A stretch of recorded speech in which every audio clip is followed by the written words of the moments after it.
This is a Makita demolition hammer. So in this video, I'm going to show you what it can do and why you need this. So this is a pretty big tool and I have only one function, is the demolition. So what it can do is just like a hammer.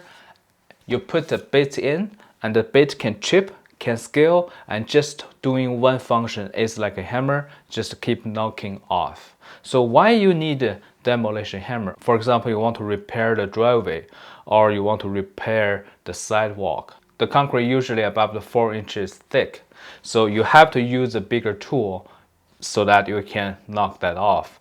If you're using smaller hammer, you're not going to work. The another scenario is that when you remove the post, for example, the fence post, the deck post, usually the bottom, there's a big chunk of the concrete, so you have to use the demolition hammer to crack the concrete in order to remove the post.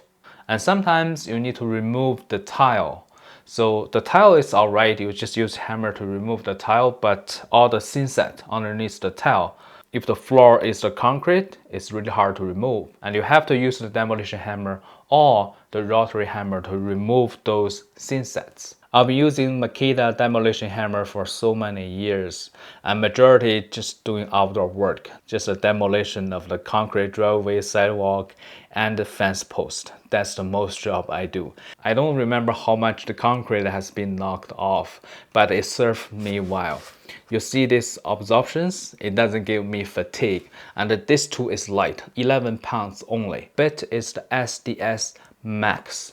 And just make sure that you buy the right size of the bit.